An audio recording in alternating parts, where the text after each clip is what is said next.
అల్లారు ముద్దుగా పెంచుకుంటున్న తమ కుమార్తె ఉదయం పాఠశాలకు వెళ్లి తిరిగి రాని లోకానికి వెళ్లిన ఘటన అంబేద్కర్ కోనసీమ జిల్లాలో చోటు చేసుకుంది. పి గన్నవరం మండలం ముగండ గ్రామానికి చెందిన కుడుపూడి శ్రీనివాస్ కుమార్తె రక్షిత మంచినీటి చెరువులో మృతదేహం లభ్యమైంది. మృతురాలు 10th క్లాస్ స్టూడెంట్ గా గుర్తించారు. సమాచారం తెలుసుకున్న పోలీసులు ఘటనా స్థలానికి పరిశీలించారు. ఆత్మహత్యనా లేక మరేదైనా కారణమా అనే కోణంలో పోలీసులు దర్యాప్తు కొనసాగిస్తున్నారు.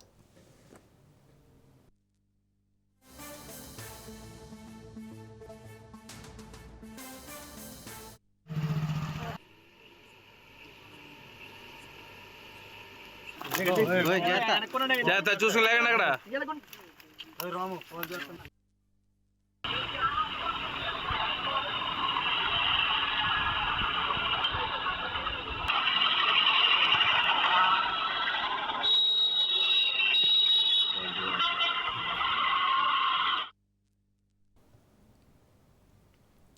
అల్లారు ముద్దుగా పెంచుకున్న తమ కుమార్తె ఉదయం పాఠశాలకు వెళ్లి తిరిగి రాని లోకానికి వెళ్లిన ఘటన అంబేద్కర్ కోనసీమ జిల్లాలో చోటు చేసుకుంది.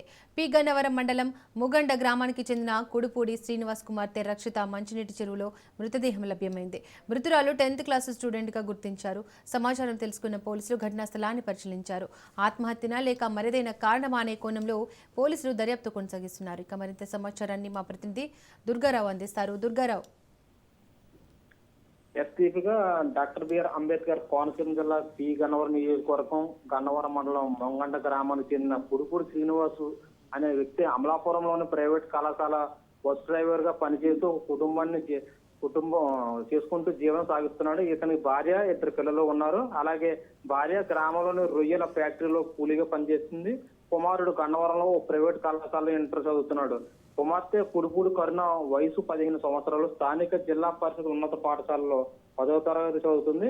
ఎప్పటిలాగే ఉదయం పాఠశాలకు వెళ్లి తిరిగి సాయంత్రం పాఠశాల నుండి ఇంటికి వెళ్లి అక్కడ నుండి నాన్నమ్మ ఇంటికి బయలుదేరిన కెనాల్లోనే పాఠశాల వెనక ఉన్నటువంటి మంచినీటి చెరువులో శవమై తేలడంతో అక్కడ ఉన్న స్థానికులు చూసి వెంటనే పోలీసులకు సమాచారం అందించడంతో పోలీసులు పోలీసులు అక్కడ వచ్చి దర్యాప్తు చేసి అనుమానాస్పద మృతిగా కేసు నమోదు చేసి దర్యాప్తు చేస్తున్నారు. బాడీని దగ్గరలో ఉన్న పోస్ట్ మార్టం నిమిత్తం రాజుల ప్రభుత్వ ఆసుపత్రి తరలించారని చెప్తున్నారు. మనకున్న సమాచారం అయితే దీపిగా. Right Durgarao, thank you.